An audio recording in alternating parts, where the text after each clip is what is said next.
18 ਜੂਨ 2022 ਨੂੰ ਕਾਬੁਲ ਦੇ ਕਰਤਾਰੇ ਪ੍ਰਵਾਨ ਗੁਰਦੁਆਰਾ ਸਾਹਿਬ ਉੱਤੇ ਅੱਤਵਾਦੀਆਂ ਨੇ ਹਮਲਾ ਕੀਤਾ ਸੀ। ਇਸ ਹਮਲੇ ਵਿੱਚ ਇੱਕ ਸਿੱਖ ਸ਼ਰਧਾਲੂ ਤੇ ਇੱਕ ਤਾਲਿਬਾਨ ਦੇ ਸੁਰੱਖਿਆ ਮੁਲਾਜ਼ਮ ਦੀ ਮੌਤ ਹੋ ਗਈ ਸੀ, ਜਦਕਿ 7 ਦੇ ਕਰੀਬ ਲੋਕ ਜ਼ਖਮੀ ਵੀ ਹੋਏ ਸਨ।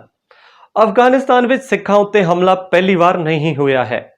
ਮੁਲਕ ਵਿੱਚ ਇੱਕ ਘੱਟ ਗਿਣਤੀ ਕੌਮ ਵਜੋਂ ਰਹਿੰਦੇ ਸਿੱਖ ਕਈ ਵਾਰ ਹਮਲਿਆਂ ਦਾ ਸ਼ਿਕਾਰ ਬਣਦੇ ਰਹੇ ਹਨ। ਕਦੇ ਅਫਗਾਨਿਸਤਾਨ ਵਿੱਚ ਹਜ਼ਾਰਾਂ ਦੀ ਗਿਣਤੀ ਵਿੱਚ ਰਹਿੰਦੇ ਸਿੱਖ ਭਾਈਚਾਰਾ ਅੱਜ ਉਂਗਲਾਂ ਉੱਤੇ ਗਿਣਿਆ ਜਾ ਸਕਦਾ ਹੈ। ਪਿਛਲੇ ਕੁਝ ਅਰਸੇ ਤੋਂ ਅਫਗਾਨਿਸਤਾਨ ਵਿੱਚ ਸਿੱਖ ਅਤੇ ਹਿੰਦੂ ਭਾਈਚਾਰੇ ਦੇ ਲੋਕਾਂ ਤੇ ਹੋ ਰਹੇ ਹਮਲਿਆਂ ਵਿੱਚ ਵਾਧਾ ਹੋਇਆ ਹੈ, ਜਿਸ ਕਰਕੇ ਉਹਨਾਂ ਦੀ ਗਿਣਤੀ 'ਚ ਖਾਸੀ ਗਿਰਾਵਟ ਦਰਜ ਕੀਤੀ ਗਈ ਹੈ।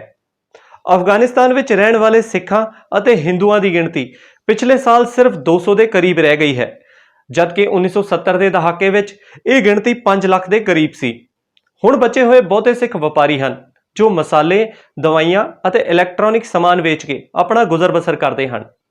ਅਫਗਾਨਿਸਤਾਨ ਵਿੱਚ ਸਿੱਖਾਂ ਦੀ ਹੋਂਦ 1519 ਤੋਂ 1521 ਵੇਲੇ ਦੀ ਹੈ, ਜਦੋਂ ਸਿੱਖਾਂ ਦੇ ਪਹਿਲੇ ਗੁਰੂ ਨਾਨਕ ਦੇਵ ਜੀ ਅਫਗਾਨਿਸਤਾਨ ਦੀ ਯਾਤਰਾ ਉੱਤੇ ਗਏ ਸਨ। ਉਸ ਵੇਲੇ ਉੱਥੇ ਰਹਿੰਦੇ ਕੁਝ ਹਿੰਦੂ ਸ਼ਰਧਾਲੂ ਉਹਨਾਂ ਦੇ ਪੈਰੋਕਾਰ ਬਣ ਗਏ ਸਨ। ਸਿੱਖ ਇਤਿਹਾਸ ਵਿੱਚ ਕਾਬੁਲ ਦੀ ਸੰਗਤਾਂ ਦੇ ਕਈ ਹਵਾਲੇ ਮਿਲਦੇ ਹਨ। ਸਤਿ ਸ਼੍ਰੀ ਅਕਾਲ ਜੀ, ਮੈਂ ਹਾਂ ਪਰਮਜੀਤ ਸਿੰਘ ਤੇ ਤੁਸੀਂ ਵੇਖਣਾ ਸ਼ੁਰੂ ਕਰ ਚੁੱਕੇ ਹੋ ਟੂ ਦਾ ਪੁਆਇੰਟ ਪਰਮ। ਅੱਜ ਕੱਲ੍ਹ ਅਫਗਾਨਿਸਤਾਨ ਵਿੱਚ ਰਹਿੰਦੇ ਜਾਂ ਫਿਰ ਕਹੀਏ ਅਫਗਾਨਿਸਤਾਨ ਵਿੱਚ ਬਚੇ ਸਿੱਖਾਂ ਬਾਰੇ। ਪਰ ਮੇਰੇ ਚੈਨਲ ਨੂੰ ਲਾਈਕ, ਸ਼ੇਅਰ ਅਤੇ ਸਬਸਕ੍ਰਾਈਬ ਕਰ ਲਓ ਤੇ ਬੈਲ ਆਈਕਨ ਵੀ ਦਬ ਲਓ ਤਾਂ ਜੋ ਨਵੀਂ ਤੋਂ ਨਵੀਂ ਵੀਡੀਓਜ਼ ਤੁਹਾਡੇ ਤੱਕ ਜ਼ਰੂਰ ਪਹੁੰਚ ਜਾਣ। ਕਰਤਾਰੇ ਪ੍ਰਵਾਨ ਗੁਰਦੁਆਰਾ ਸਾਹਿਬ ਉੱਤੇ ਹਮਲਾ, ਬੀਜੇਪੀ ਆਗੂ ਦੀ ਟਿੱਪਣੀ ਦਾ ਬਦਲਾ। ਇਸਲਾਮਿਕ ਸਟੇਟ ਨੇ 18 ਜੂਨ ਨੂੰ ਅਫਗਾਨਿਸਤਾਨ ਦੀ ਰਾਜਧਾਨੀ ਕਾਬੁਲ ਦੇ ਇੱਕ ਗੁਰਦੁਆਰੇ ਤੇ ਹਮਲਾ ਕੀਤਾ। ਇਸ ਹਮਲੇ ਦੀ ਜ਼ਿੰਮੇਵਾਰੀ ਇਸਲਾਮਿਕ ਸਟੇਟ ਨੇ ਲਈ ਸੀ। ਉਹਨਾਂ ਕਿਹਾ ਕਿ ਇਹ ਹਮਲਾ ਉਹਨਾਂ ਭਾਰਤ ਵਿੱਚ ਬੀਜੇਪੀ ਦੀ ਇੱਕ ਲੀਡਰ ਵੱਲੋਂ ਪੈਗੰਬਰ ਮੁਹੰਮਦ ਤੇ ਦਿੱਤੀ ਭੜਕਾਊ ਟਿੱਪਣੀ ਤੋਂ ਬਾਅਦ ਪਹਿਲੇ ਗੁੱਸੇ ਕਰਕੇ ਅੰਜਾਮ ਦਿੱਤਾ ਗਿਆ ਹੈ। ਪਹਿਲਾਂ ਤੋਂ ਹੀ ਤਾਲਿਬਾਨ ਦੀ ਸਖਤੀ ਦਾ ਸਾਹਮਣਾ ਕਰ ਰਹੇ ਅਫਗਾਨੀ ਸਿੱਖ ਭਾਈਚਾਰੇ ਇਸ ਹਮਲੇ ਤੋਂ ਹੋਰ ਜ਼ਿਆਦਾ ਦਹਿਸ਼ਤ ਵਿੱਚ ਆ ਗਏ ਨੇ। ਸਿੱਖ ਜਲਦੀ ਤੋਂ ਜਲਦੀ ਅਫਗਾਨਿਸਤਾਨ ਛੱਡ ਕੇ ਹੋਰਨਾਂ ਮੁਲਕਾਂ ਵਿੱਚ ਸ਼ਰਨ ਲੈਣਾ ਚਾਹੁੰਦੇ ਹਨ। ਅਫਗਾਨਿਸਤਾਨ ਵਿੱਚ ਸਿੱਖਾਂ ਉੱਤੇ ਹਮਲਾ ਪਹਿਲੀ ਵਾਰ ਨਹੀਂ ਹੋਇਆ ਹੈ। ਮੁਲਕ ਵਿੱਚ ਇੱਕ ਘੱਟ ਗਿਣਤੀ ਕੌਮ ਵਜੋਂ ਰਹਿੰਦੇ ਸਿੱਖ ਕਈ ਵਾਰ ਹਮਲਿਆਂ ਦਾ ਸ਼ਿਕਾਰ ਬਣਦੇ ਰਹੇ ਹਨ।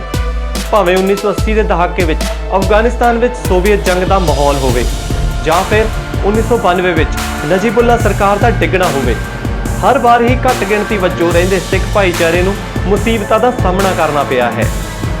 ਪਹਿਲਾਂ ਵੀ ਸਿੱਖ ਹੋਏ ਨਸਲਕੁਸ਼ੀ ਦਾ ਸ਼ਿਕਾਰ। ਮਾਰਚ 2020 ਵਿੱਚ ਕਾਬੁਲ ਦੇ ਗੁਰਦੁਆਰੇ ਉੱਪਰ ਹਮਲਾ ਹੋਇਆ ਸੀ। ਇਸ ਵਿੱਚ 20 ਤੋਂ ਵੱਧ ਸਿੱਖ ਮਾਰੇ ਗਏ ਸਨ। 5 ਅਕਤੂਬਰ 2021 ਗੁਰਦੁਆਰਾ ਕਰਤਾਰੇ ਪ੍ਰਵਾਨ ਵਿਖੇ ਭੰਨਤੋੜ। 25 ਮਾਰਚ 2020 ਗੁਰਦੁਆਰਾ ਹਰ ਰਾਏ ਉੱਪਰ ਹਮਲਾ, 20 ਤੋਂ ਵੱਧ ਮੌਤਾਂ। 1 ਜੁਲਾਈ 2018 ਜਲਾਲਾਬਾਦ ਵਿਖੇ ਧਮਾਕਾ, ਜਿਸ ਵਿੱਚ ਸਿੱਖ ਆਗੂ ਅਵਤਾਰ ਸਿੰਘ ਖਾਲਸਾ ਸਮੇਤ 9 ਲੋਕਾਂ ਦੀ ਮੌਤ ਹੋ ਗਈ ਸੀ। ਇਹ ਕੁਝ ਇਦਾਂ ਦੀਆਂ ਮੰਦਭਾਗੀ ਤਰੀਕਾਂ ਜਾਂ ਘਟਨਾਵਾਂ ਹਨ ਜਿਨ੍ਹਾਂ ਕਰਕੇ ਹਰ ਵਾਰ ਸਿੱਖਾਂ ਨੂੰ ਨਫ਼ਰਤ ਦਾ ਸਾਹਮਣਾ ਕਰਨਾ ਪਿਆ ਹੈ ਤੇ ਅਫਗਾਨਿਸਤਾਨ ਛੱਡਣ ਲਈ ਮਜਬੂਰ ਵੀ ਹੋਣਾ ਪਿਆ। ਪਿਛਲੇ ਕੁਝ ਦਹਾਕੇ ਤੋਂ ਸਿੱਖਾਂ ਤੇ ਹਿੰਦੂਆਂ ਦਾ ਅਫਗਾਨਿਸਤਾਨ ਛੱਡਣ ਦਾ ਸਿਲਸਿਲਾ ਲਗਾਤਾਰ ਜਾਰੀ ਹੈ। 1990 ਦੇ ਦਹਾਕੇ ਦੇ ਸ਼ੁਰੂ ਵਿੱਚ ਅਫਗਾਨਿਸਤਾਨ ਵਿੱਚ 2 ਲੱਖ ਤੋਂ ਵੱਧ ਸਿੱਖ ਅਤੇ ਹਿੰਦੂ ਫੈਲੇ ਹੋਏ ਸਨ, ਪਰ 30 ਸਾਲਾਂ ਤੋਂ ਵੱਧ ਲਗਾਤਾਰ ਧਮਕੀਆਂ, ਅਗਵਾ ਅਤੇ ਹਮਲਿਆਂ ਦੇ ਨਤੀਜੇ ਵਜੋਂ ਭਾਈਚਾਰਾ 150 ਪਰਿਵਾਰਾਂ ਤੋਂ ਘੱਟ ਹੋ ਗਿਆ ਹੈ।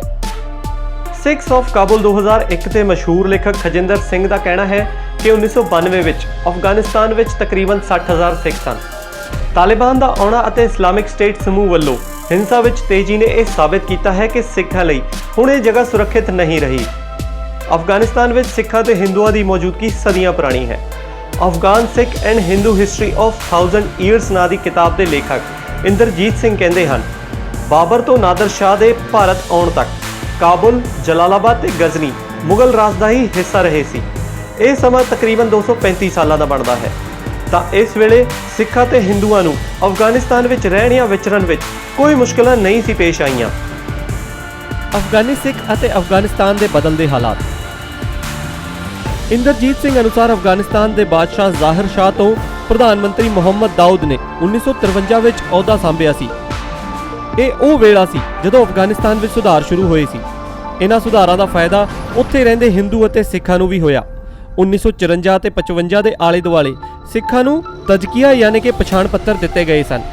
ਉਹਨਾਂ ਉੱਤੇ ਲਗਾਏ ਗਏ ਜਜ਼ੀਆ ਟੈਕਸ ਨੂੰ ਵੀ ਹਟਾਇਆ ਗਿਆ ਸੀ ਤੇ ਸਿੱਖਾਂ ਨੂੰ ਫੌਜ ਵਿੱਚ ਭਰਤੀ ਹੋਣ ਦੀ ਇਜਾਜ਼ਤ ਵੀ ਦਿੱਤੀ ਗਈ ਸੀ।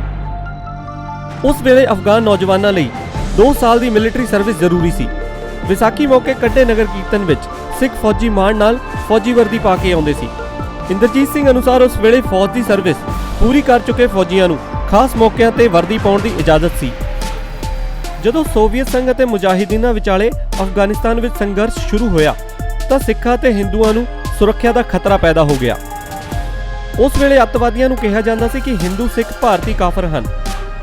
ਇਹ ਉਹ ਵੇਲਾ ਸੀ ਜਦੋਂ ਕੰਧਾਰ ਅਤੇ ਹੋਰ ਇਲਾਕਿਆਂ ਦੇ ਹਿੰਦੂ ਸਿੱਖ ਗਜ਼ਨੀ, ਜਲਾਲਾਬਾਦ ਤੇ ਕਾਬੁਲ ਵਿੱਚ ਆ ਕੇ ਵਸ ਗਏ ਸਨ। ਇਹਨਾਂ ਵਿੱਚੋਂ ਕਈਆਂ ਨੇ ਮੁਲਕ ਨੂੰ ਛੱਡ ਵੀ ਦਿੱਤਾ ਸੀ। 2002 ਵਿੱਚ ਅਮਰੀਕੀ ਫੌਜਾਂ ਅਤੇ ਨਾਟੋ ਫੌਜਾਂ ਦੇ ਨਾਲ ਸੰਘਰਸ਼ ਵਿਚਕਾਰ ਤਾਲਿਬਾਨ ਸੱਤਾ ਤੋਂ ਬਾਹਰ ਹੋਇਆ ਸੀ। ਉਸ ਵੇਲੇ ਸਿੱਖਾਂ ਅਤੇ ਹਿੰਦੂਆਂ ਲਈ ਕੁਝ ਰਾਹਤ ਵਾਲੇ ਹਾਲਾਤ ਬਣੇ ਸਨ ਅਤੇ ਕੁਝ ਲੋਕ ਅਫਗਾਨਿਸਤਾਨ ਵਾਪਸ ਵੀ ਆਏ ਸਨ। ਭਾਵੇਂ ਕਿ ਤਾਲਿਬਾਨ ਸੱਤਾ ਤੋਂ ਬਾਹਰ ਸੀ, ਪਰ ਸਿੱਖਾਂ ਉੱਤੇ ਅੱਤਵਾਦੀ ਹਮਲੇ ਹੁੰਦੇ ਰਹੇ ਸਨ ਅਤੇ ਇੱਕ ਵਾਰ ਫੇਰ ਤਾਲਿਬਾਨ ਸੱਤਾ ਵਿੱਚ ਕਾਇਮ ਹੈ ਤੇ ਸਿੱਖਾਂ ਉੱਤੇ ਹੁੰਦੇ ਹਮਲੇ ਵੀ ਰੁਕਣ ਦਾ ਨਾਂ ਨਹੀਂ ਲੈ ਰਹੇ। ਅਫਗਾਨ ਸੰਸਦ ਵਿੱਚ ਇੱਕੋ ਇੱਕ ਸਿੱਖ ਮੈਂਬਰ ਅਵਤਾਰ ਸਿੰਘ ਖਾਲਸਾ ਦਾ ਜਲਾਲਾਬਾਦ ਵਿੱਚ ਸਾਲ 2018 ਵਿੱਚ ਕਤਲ ਕਰ ਦਿੱਤਾ ਗਿਆ ਸੀ।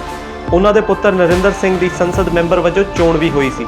ਬੀਤੇ ਸਾਲ ਅਫਗਾਨਿਸਤਾਨ ਉੱਤੇ ਤਾਲਿਬਾਨ ਦੇ ਮੁੜ ਕਬਜ਼ੇ ਤੋਂ ਬਾਅਦ ਉਹ ਵੀ ਸ਼ਰਨਾਰਥੀਆਂ ਦੇ ਨਾਲ ਭਾਰਤ ਆ ਗਏ ਸਨ ਤੇ ਹੁਣ ਤਾਜ਼ਾ ਹਾਲਾਤਾਂ ਮੁਤਾਬਕ ਅਫਗਾਨਿਸਤਾਨ ਵਿੱਚ ਸਿੱਖ ਕੌਮ ਲਗਭਗ ਖਤਮ ਹੋ ਚੁੱਕੀ ਹੈ ਤੇ ਬਚੇ ਸਿੱਖ ਸਿਰਫ ਗੁਰਦੁਆਰਿਆਂ ਦੀ ਰੱਖ ਰਖਾਓ ਤੇ ਸੇਵਾ ਸੰਭਾਲ ਵਾਸਤੇ ਉੱਥੇ ਰੁਕੇ ਹੋਏ ਹਨ ਤੇ ਭਾਰਤ ਜਾਂ ਫਿਰ ਹੋਰਨਾਂ ਮੁਲਕਾਂ ਦਾ ਵੀਜ਼ਾ ਲੱਗਣ ਦਾ ਇੰਤਜ਼ਾਰ ਵੀ ਕਰ ਰਹੇ ਹਨ ਤਾਂ ਜੋ ਉਹ ਆਪਣਾ ਤੇ ਆਪਣਿਆਂ ਦਾ ਭਵਿੱਖ ਸੁਰੱਖਿਅਤ ਰੱਖ ਸਕਣ। ਮੈਨੂੰ ਉਮੀਦ ਹੈ ਤੁਹਾਨੂੰ ਇਹ ਵੀਡੀਓ ਜ਼ਰੂਰ ਪਸੰਦ ਆਇਆ ਹੋਵੇਗਾ। ਮੈਨੂੰ ਕਮੈਂਟ ਬਾਕਸ ਵਿੱਚ ਆਪਣੀ ਰਾਏ ਜ਼ਰੂਰ ਦਿਓ। ਪਲੀਜ਼ ਮੇਰੇ ਚੈਨਲ ਨੂੰ ਲਾਈਕ, ਸ਼ੇਅਰ ਅਤੇ ਸਬਸਕ੍ਰਾਈਬ ਕਰ ਲਓ ਤੇ ਬੈਲ ਆਈਕਨ ਵੀ ਦਬ ਦਿਓ ਤਾਂ ਜੋ ਮੇਰੀ ਆਉਣ ਵਾਲੀ ਵੀਡੀਓਜ਼ ਤੁਹਾਡੇ ਤੱਕ ਜਲਦ ਤੋਂ ਜਲਦ ਪਹੁੰਚ ਸਕੇ।